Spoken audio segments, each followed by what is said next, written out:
Facebook famously determined that if a new member invited 10 friends within 14 days, they were hooked for life. So they focused religiously on driving the user experience to this key metric. If you apply this product-based approach to B2B sales, then you can identify those users that are ready to talk. And this method is known as the Product Qualified Lead, or PQL. So if you sell in a freemium, open source, or trial model, then the PQL method is critical to give your sales team visibility into who is ready to talk. So talk to your data team, or better yet, partner with Whaler's team of data scientists to develop a PQL model tailored specifically for your business. You'll be empowered by knowing exactly when a user is ready to convert. To see specific examples, go to getwhaler.com/Andy. That's GETWHALR.com/Andy. And as a bonus, if you sign up to learn more about Whaler and PQLs, then Whaler will send you their optimized 2-page master services contract that you can leverage for your own business free of charge.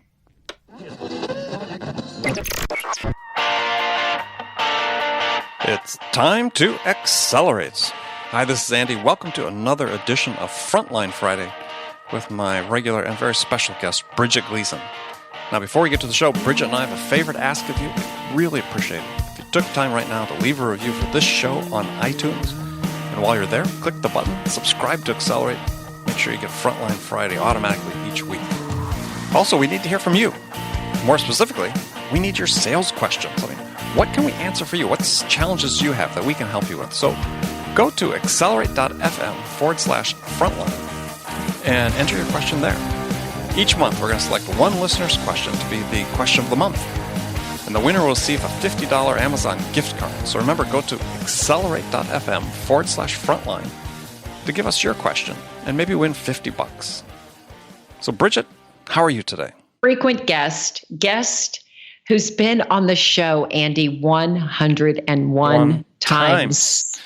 You have a record which amazing. I think will not be broken soon. Good. I mean, I love contests. So. Well, good. Well, let's shoot for 300.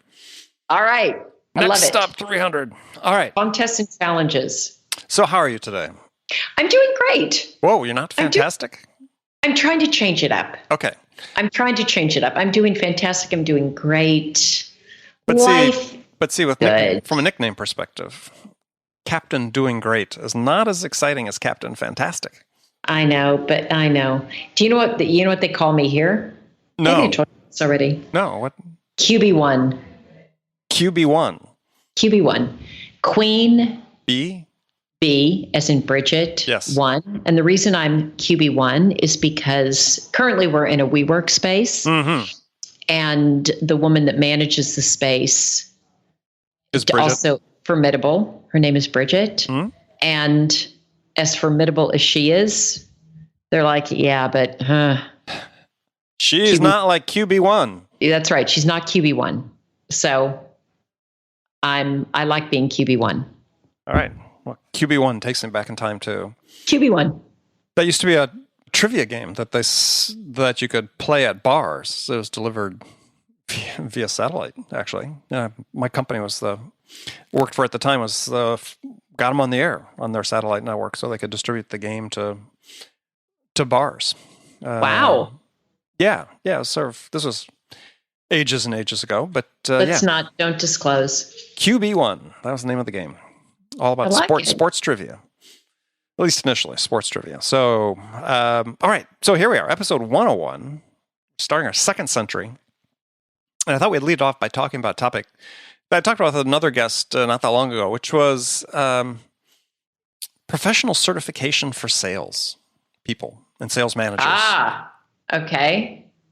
And whether or not this is an idea whose time has come. I mean, it's being done, but it's time to really embrace it as an industry, and both as managers, leaders, and individuals. So, yeah, it's sort of like the idea. It's not like, a little bit like you certified doctors and lawyers, but I'm not saying that we set up, regulatory agencies like they have to, to do that. But is there need for more certification? You can see how it certainly helps companies that are trying to attract. And we talked in the last episode about hiring people. Is if you are hiring people that, had the certification. It doesn't necessarily speak entirely to their competence, but it does speak to a certain level of proficiency and certain level of knowledge about sales and customer decision making and so on, whatever the curriculum is for the certification. And it seems like at some level has value to buyers, because buyers are looking for sales reps to become trusted advisors and help them make this decision. And, perhaps somebody with that certification is someone they would feel more comfortable building that relationship with than somebody who didn't. So what do you think? Well, I like the idea. And I like the idea because we have a certification program. Logs.io. Yeah, logs.io.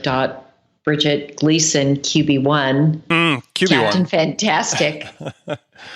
Frontline Friday, frequent guest, put it in place. That's why we have a certification for the sales team that they have to go through. They have to pass within their first 90 days. Otherwise, it's not going to work out. All right, and we've started extending it to other parts of the organization too. But what I'm thinking about is rather than every company create their own, there's an organization out there that's been doing it for 80 years. The Sales and Marketing Executives International, SMEI. So take an organization like that, for instance, not necessarily just to be a commercial for them, but say, look, they've put 80 years into this process. They're updating it, keeping it current. And they're an objective third party. Is if you were looking at hiring somebody to fulfill a role, that's sort of a multi-part question. One is, could you foresee a day where you say, look, person sort of needs to have this level of experience, this level of expertise, and they need this certification that you can get from SMEI, because that's important to you, because that tells you something about this person in terms of understanding what the certification is, what they've learned, what they know, and what they've been tested on, and that they're also, as part of that certification, at least with that organization, and most professional certifications, is you have to have a certain amount of continuing education that you have to do every year as well, so that they're committed to sort of continuous learning and updating their skill set. I would totally embrace that. Because we don't have that, I look for people who have had some professional sales training. And I ask them about that. So because we don't really, I don't know of any sort of common certification organization out there that people are familiar with, like the one you're suggesting. Well, they've got, I don't think they're not huge, but they have 60,000 members or something. People that have been certified. It's not insignificant. I've never met anybody who's been certified. Oh, there we go. That's the whole point. 900? Are they 900 years old? Are they only certifying like the ancient? No. Like my age? Is that who they're certifying? Because if that's who they're certifying, no, the certifications are old. Right. No, they've got. Who are they certifying? How come I haven't met one? If there's 60,000, how come I haven't met one? I don't know. So that's my point, right? Where are they? Why don't you call the organization? Well, where are they? Like, are they in Nebraska? Here. Are they certifying? There's nothing wrong. Like retail? Nothing wrong with Nebraska, FYI. No, I know. Are they certifying retail? Business to business, is my understanding. But okay, check them out. I don't know that much about them, but I'm just using that as an example because it's the only organization I know of that's doing it. And I know that they're starting to work with some universities to certify some of the courseware that universities are now beginning to offer for sales, so that when people graduate with a sales degree, they are some portion of the way toward their certification, absent some of the on-the-job training that they require for people to get. And do you think, Andy, that there's like one way to do it, that the one way fits all, that Challenger, Sandler, spin selling, do you think there's one way fits all, and that, or are they certifying in different, like? No, I think they're identifying, and I hate to speak for them because I know, and I keep asking you the same question. You keep saying, I don't really know anything about them, Bridget. And I ask you another question, and you say, well, I don't really know anything about them, Bridget. Yeah, I spoke with the CEO. As he's people who listen to the show, interview with Willis Turner, be able to learn something about it, but obviously you need to go to their website and learn more. But yeah, I mean, they focus on sort of fundamentals that transcend whatever methodologies. We talked about principles versus methodologies before. So they're certifying people on, as we talk about, sort of the fundamental enduring principles of sales. And there's an experience component to it. Again, you have to go there to get detail. But I think that if there was one organization that stood out that did this, whether it's them or anybody else, I mean, to me, I think there's value in that. I mean, I think customers would find value in that. Not that they could, again, just on the surface say, oh, this person has this certification, therefore they are competent to help me. But it gives them a certain level of comfort that there's a certain level of knowledge that exists that perhaps puts them in a better place than dealing with some unknown person off the street. Well, it couldn't hurt. I don't think it could hurt unless they're like teaching really bad, outdated practices. Again, I don't know why I have in my mind that this company is in Nebraska and teaching. I don't know anything about them. I have no idea why you think that either. I don't know. I just have this idea in my mind that it is like some old, dated organization that is churning out like people that are still using the yellow pages. Yeah, I don't think that's the case. Okay. I'm going to check them out. All right, you check them out. Okay, but your point and your question is, do I think it would be useful? Yes. Yes. And I think that's what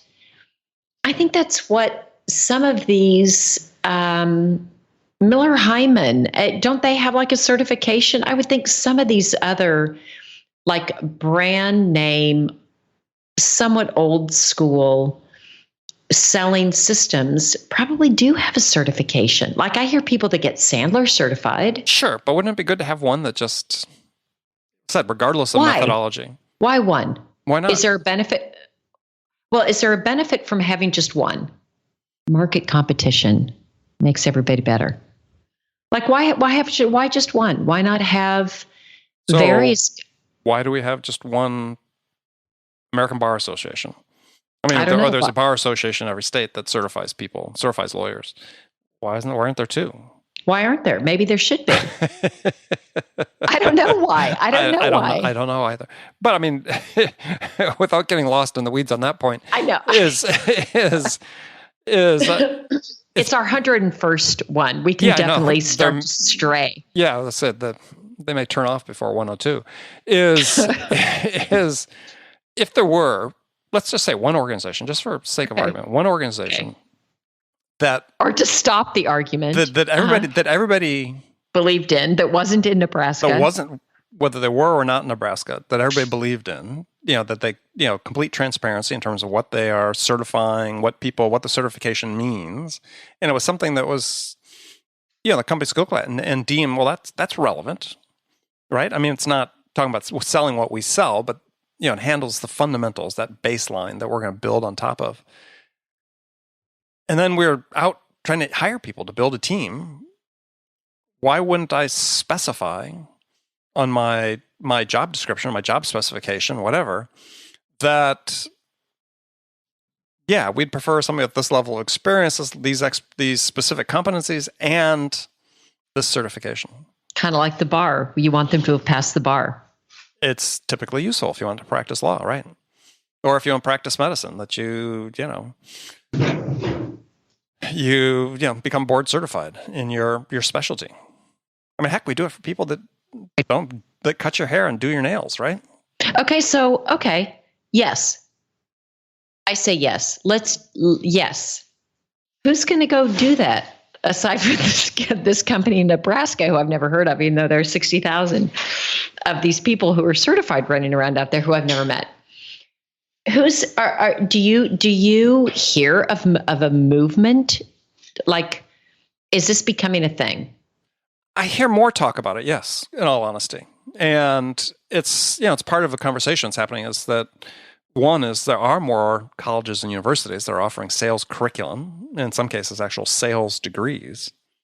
And I think that's sort of, the certification sort of builds on that. Why not have something that says, here's an independent third party that is going to find that there's only value in the certification if the market believes there's value in it, right? The customers for it. But for, I think, what an investment of roughly $1,000 for the initial program to get certified, for if you're a sales individual contributor, that's nothing. So when I was at Sumo Logic, we used to get interns in the summer from a program from Ohio, not Nebraska, but I think it was Ohio.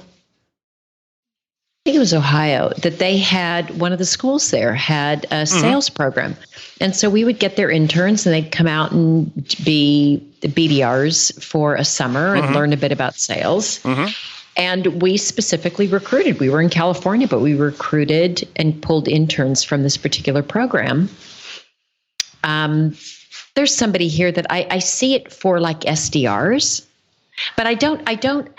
So you're talking about, I think there's validity in the idea of certification, whether it's at the company level, whether it's at an industry, like being certified for technology sales, cloud sales, whatever, whether it's for a methodology. And yeah, I guess if there were one that could be like the catch-all, great. I think there's merit to certification. That's my net. I think there's merit to certification. And I guess I don't really care as much if there's one group that does, if we've got the, American Bar Association, or if we have we have more, let's say different agencies that we believe can certify. I am not as wrapped around the axle that there needs to be just one, as opposed to a variety of different groups that may be certified, and then maybe one emerges as being, this is getting your certification from Princeton is better than getting your certification from San Jose State. I don't know, I'm making them up. Actually, yeah, I'd take San Jose State over Princeton, but yeah, I think that's... No, I exactly. I think I probably would too. I think it speaks, you know what I mean? Is right. Well, it speaks to a point, because one of the real issue, at least to me, issue we have in sales among many, but this is one that continually is proving to be difficult to deal with and surmount, is just what a crapshoot it is to hire new people. And part of that we may never be able to change, because people are people, individuals. There's only so much we can learn. But the goal of any hiring process should be, one of the primary goals of any hiring process is to reduce the risk of bad hires.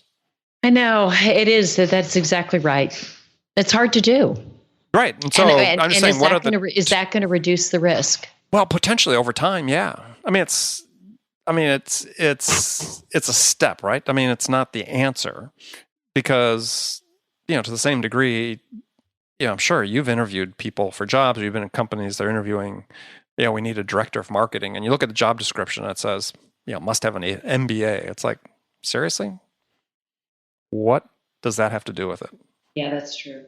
So, it has to be meaningful, and one of the things about certifications, at least what this SMEI is doing, is people can't get certified till they have a certain level of experience in the field that's validated by customers and employers. So there's, again, it's not foolproof and so on, but it's just one more way to try to make that part of it less risky. Yeah, that's true. So, yeah, what are the different components of risk? And one of them is certainly that, just their sales competence and aptitude. So if you can reduce that through a certification process, I'd be all for it. Okay. Well, I'm signing you up. Sign me up. They have a sales manager certification as well. I'd love it. All right. I'm going to go to God, the that would be horrible if I go to my CEO and tell him, hey, Well, I know you already hired me, but I'm not certified. Well, this is what the CEO of that SMEI was talking about is one of the issues is getting managers certified is that conversation. I don't mind. Well, I'd be happy to show him and say, hey, I'm not certified. Well, but if that's one of the problems we have with sales managers is that they're afraid to admit they don't know something and that they need help, and it contributes to the failure rate because they think I'll look bad if I go to this CEO who's paying me several $100,000 a year and I admit to him there's something I don't know, which is just BS, right? I mean, we go to the CEO and find lots of things they don't know, and they're going to their support groups all the time. Exactly. No, there's always going to be things we don't know for sure. Yeah. So, all right, have we beat that one up enough? Probably for today, for the 101st show, we've probably beat it up enough. All we right. can always find other topics to beat up. Yeah. Well, no, that was a good one. So, Bridget, as Andy, always. Until 102. Until 102. This has been Andy Paul and QB1. QB1, Captain Fantastic. Do we have another? Yeah, Captain Doing Okay. Or Captain Doing Very Good, yes. Doing great. Okay. Doing great. I was doing great. Captain Doing Great. Okay. Captain Doing Great. Captain Fantastic. Doesn't quite roll off the tongue the same way, but... I know. All right, friends, sorry to bore you with that. But Bridget, until 102. All right. Have a good one, everybody.